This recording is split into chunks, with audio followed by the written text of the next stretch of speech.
There was a civilization so advanced, so powerful, so strategically ruthless, that when it finally collapsed, the ancient world didn't just lose an empire. It lost an entire blueprint for how humanity could dominate the earth. And the most terrifying part? Almost nobody knows it existed. Egypt's new kingdom, stretching from approximately 1550 BCE to 1070 BCE, wasn't just a kingdom. It was the closest thing the ancient world ever produced to a true global superpower. A civilization that controlled trade routes from sub-Saharan Africa to the edges of Mesopotamia. A military machine that crushed armies 3 times its size. An administrative system so complex that modern historians still struggle to fully map it. And at its absolute peak, it was erased, deliberately, systematically, as if someone decided that this empire was too dangerous to be remembered. Before we go deeper, right now, wherever you're watching this from, drop a comment. Tell us your city, your country. This story belongs to all of us. And if you've never subscribed to this channel, do it now, because what we're about to show you will permanently change the way you understand ancient history. But here's what most documentaries never tell you.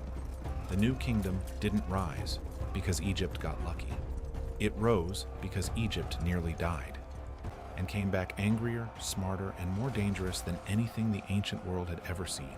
Around 1650 BCE, a foreign people called the Hyksos, likely from Canaan, in modern-day Israel and Lebanon, invaded and occupied Lower Egypt for over a century. According to the historian Manetho, preserved through Josephus in Contra Appianem, the Hyksos didn't just conquer Egypt, they humiliated it. They introduced the horse-drawn chariot, the composite bow, and bronze weapons that Egyptian soldiers had never faced. For 108 years, the most powerful civilization in the known world was a colony. This is documented in the Carnarvon tablet, discovered in 1908, which preserves a speech by Pharaoh Seqenenre-Tao, a king who would literally die fighting to liberate Egypt. The examination of his mummy, now in the Cairo Museum, shows catastrophic wounds to his skull, consistent with Hyksos battle axes. He died on the battlefield. That is not mythology. That is forensic history. His sons, Kamose and then Amose I, finished what their father started.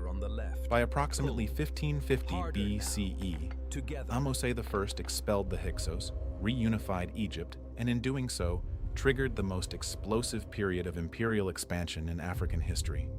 This is the birth of the new kingdom, and it begins not with triumph, but with rage. Here's the hook that changes everything. Amos. I didn't just drive the Hyksos out. He chased them into Canaan, into their own homeland. The autobiography of Amos, son of Ibana, inscribed on a tomb wall at El Kab and studied extensively by Egyptologist Wolfgang Helck, records the military campaigns in precise detail. Egypt was no longer defending itself. It was projecting power. For the first time in history, an African empire was going on offense, and it would not stop for 500 years. The new kingdom military was now a professional standing army, something Egypt had never maintained before. Soldiers received land grants, salaries, and social status. According to James Henry Breasted's foundational work, A History of Egypt, 1905, still considered essential reading among Egyptologists, the military reforms of the early 18th dynasty created a war machine that functioned with a sophistication that wouldn't be seen again until the Roman legions, 1,000 years later. Chariots, mobile archers, infantry divisions named after gods, Amun, Ra, Ta, Set, logistics networks that could supply an army deep in foreign territory. Egypt didn't copy the Hyksos' innovations, it perfected them, then weaponized them at a scale the ancient world had never seen. By the reign of Thutmose I, the grandfather of the most controversial pharaoh in history, who we'll discuss in Chapter 2, Egyptian armies had reached the Euphrates River in modern-day Syria and Iraq. Let that sink in. An empire based in northeastern Africa was planting boundary stelae in Mesopotamia, the ancient world's equivalent of planting a flag on the moon. Stop and think about what that means. No GPS, no radio communication, no supply chains with satellites.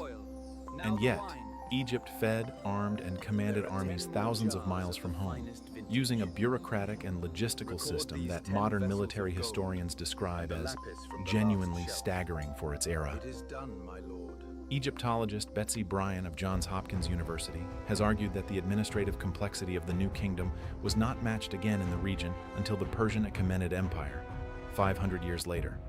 500 years ahead. And yet, we barely talk about it. Why? Because the people who came after had every reason to make sure you forgot. The Pharaoh. They tried to erase. Imagine building the most ambitious construction program in human history. Imagine reshaping the economy of an entire empire. Imagine rewriting the rules of trade, diplomacy, and power, and then having your own successors spend decades destroying every trace of your existence. That is the story of Hatshepsut, and it is one of the most extraordinary and disturbing stories in all of ancient history. Hatshepsut ruled Egypt as pharaoh from approximately 1473 to 1458 BCE. Not as a queen regent, not as a consort, as pharaoh with the full double crown, the false beard, the crook and flail. According to Egyptologist James Henry Breasted, whose documentation of her monuments at Deir el-Bahri in the early 20th century helped reconstruct her legacy, Hatshepsut was among the greatest rulers Egypt ever produced, male or female, period. Drop a comment right now. Did you already know about Hatshepsut? Most people don't, and that silence is exactly the point. Here is the documented record. After her husband Thutmose II died around 1479 BCE, Hatshepsut was appointed regent for her young stepson, Thutmose III, who was too young to rule. Standard practice. But Hatshepsut did something that had only been done twice before in 1,500 years of Egyptian history. She declared herself pharaoh and ruled in her own right, fully, completely. The evidence is overwhelming. The temple of Deir el-Bahri at Luxor, one of the most sophisticated pieces of architecture in the ancient world, was built entirely under her direction. According to Egyptologist Kara Cooney of UCLA, whose 2014 biography, The Woman Who Would Be King, is grounded in archaeological and textual evidence, Hatshepsut's building program was larger than any pharaoh between Thutmose I and Amenhotep III. She built more monuments, erected more obelisks, and conducted more successful trade expeditions than most pharaohs in history. The Punt expedition. This is where the story becomes almost cinematic in its detail. Around 1470 BCE, Hatshepsut organized and dispatched a trade expedition to the land of Punt, likely modern-day Eritrea, Somalia, or the Djibouti coast, though its exact location is still debated by scholars. The expedition is documented in extraordinary detail on the walls of her mortuary temple at Deir el-Bahri. We see the ships, we see the goods, myrrh trees, ebony, gold, ivory, live animals. We see the people of Punt, depicted with precise ethnographic detail, including the famous image of the Queen of Punt, whose body shape has been studied by medical historians as potentially depicting a medical condition. This is not mythology. These are ancient news photographs carved in stone. Here's the hook nobody talks about. The myrrh trees that Hatshepsut's expedition brought back, transplanted in pots, transported by ship up the Red Sea, replanted in the terraced gardens of Deir el-Bahri, represent the first recorded attempt in human history to transplant living trees from one country to another. She was doing what we would today call botanical importation in 1470 BCE. And her economic genius didn't stop there. Hatshepsut reopened trade routes that had been dormant since before the Hyksos invasion. She expanded the mines at Sinai. She directed the quarrying and transport of two massive obelisks, each roughly 30 meters tall and weighing approximately 320 tons, from Aswan to Karnak. The logistics of this operation alone, documented in inscriptions she left on the quarry walls, would challenge modern engineering teams with contemporary equipment.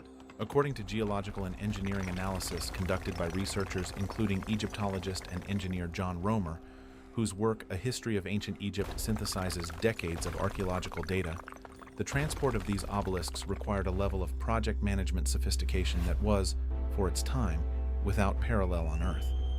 And then she disappeared from history. Not at her death. After. Approximately 20 years after Hatshepsut died, likely of natural causes around 1458 BCE, Thutmose III, her stepson, began a systematic campaign to erase her. Her images were hacked from temple walls. Her name was chiseled from inscriptions. Her statues were smashed and buried in pits near Deir el-Bahri, where they were discovered by a Metropolitan Museum of Art expedition in 1927, thousands of fragments reconstructed like a shattered biography. The reasons for this erasure are still debated by historians. Egyptologist James Allen of Brown University has argued that it was a succession strategy, that Thutmose III was eliminating evidence of female rule to protect the stability of his own son's succession.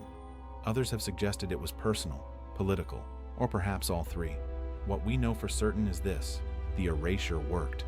For over 3,000 years, Hatshepsut was invisible, the most powerful female ruler in African history, and possibly in world history to that point, reduced to a blank space on a wall.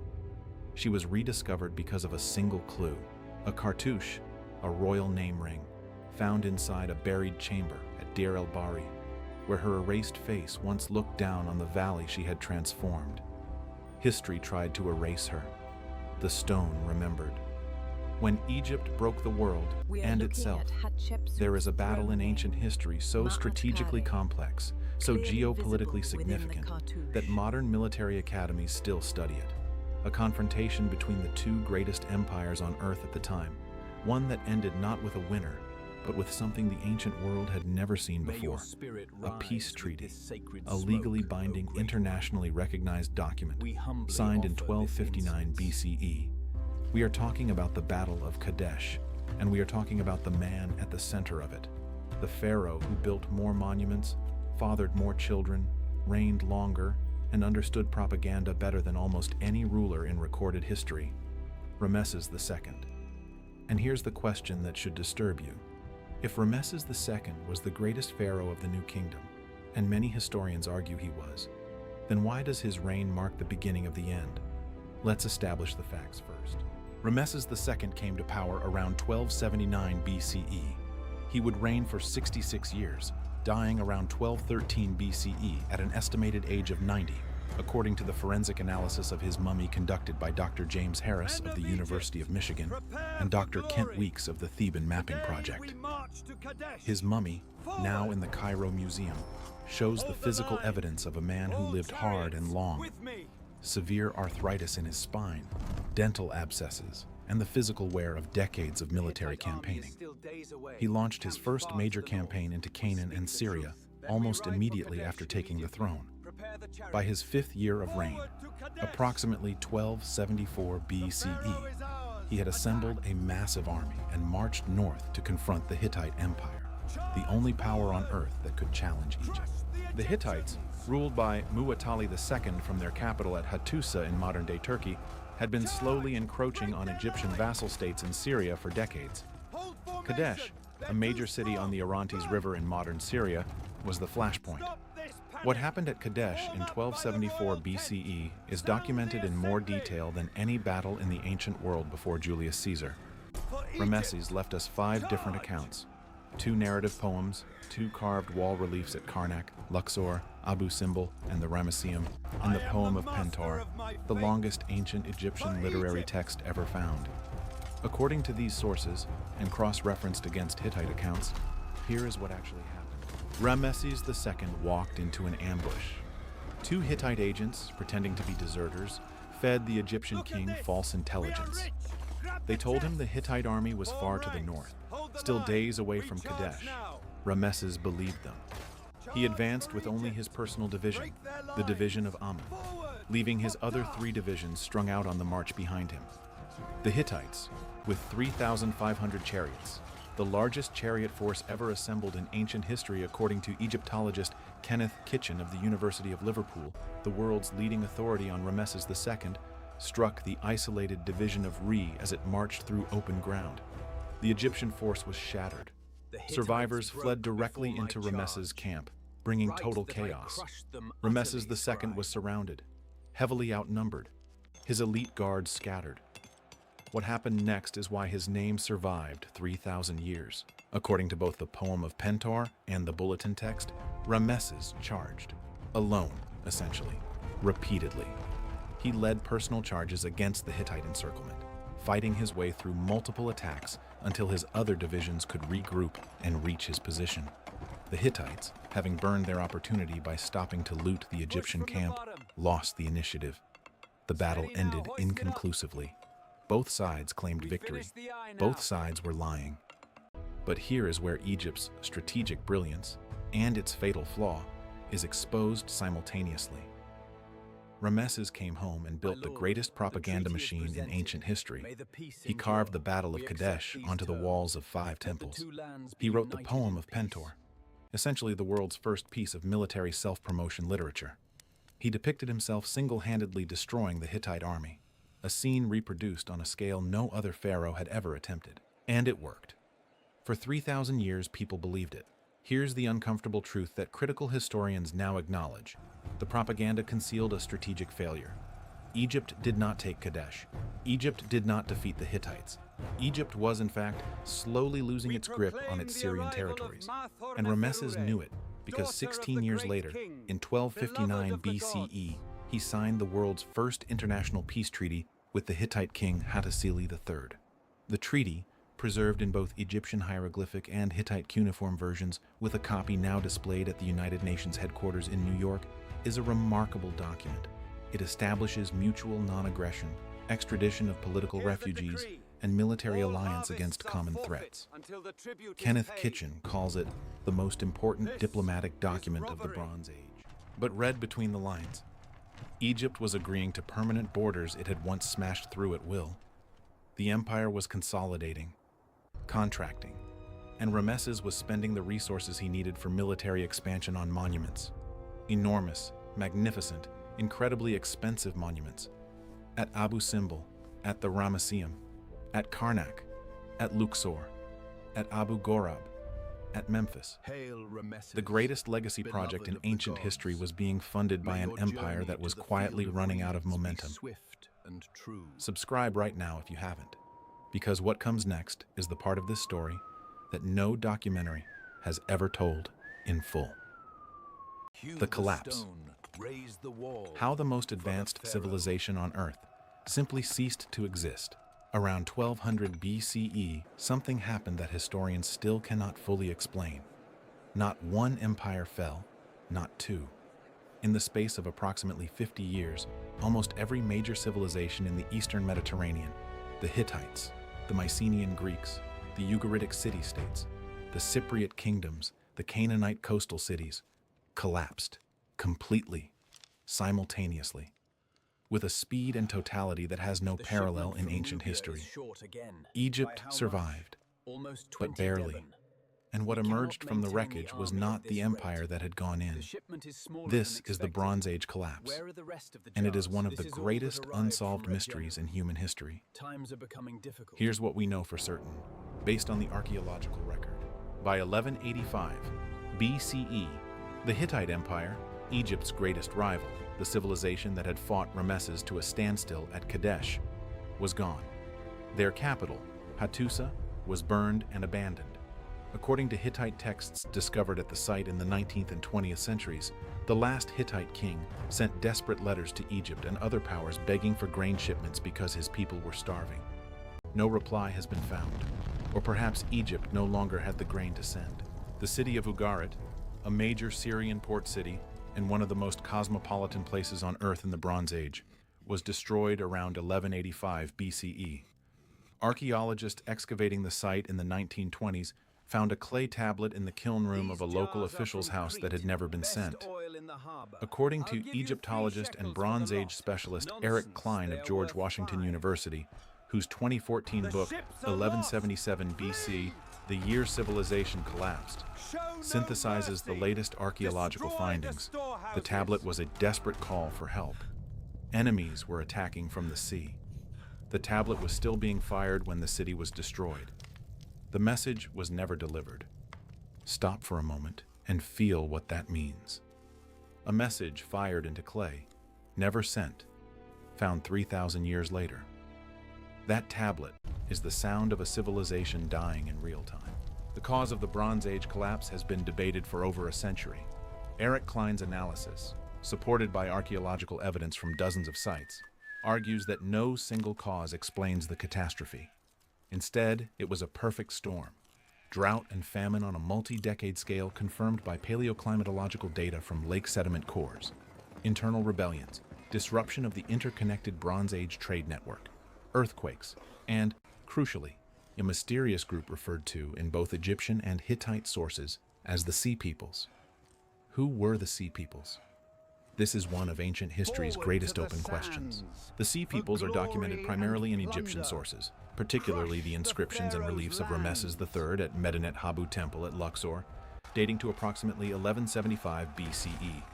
According to these sources, and the analysis of scholars including Egyptologist Frank Yurko and historian Robert Drews, whose work, The End of the Bronze Age, remains foundational, the Sea Peoples arrived in two massive waves, first by sea, then by land, with their families, their cattle, their wagons. This was not a raid. This was migration. An entire people displaced and moving by force. Ramesses III defeated them. Twice. The reliefs at Medinet Habu show the naval battle in extraordinary detail, one of the earliest depictions of a naval engagement in ancient history. Egyptian archers lining the shore, enemy ships being overturned with grappling hooks, bodies in the water. But here's the critical analysis that most documentaries skip.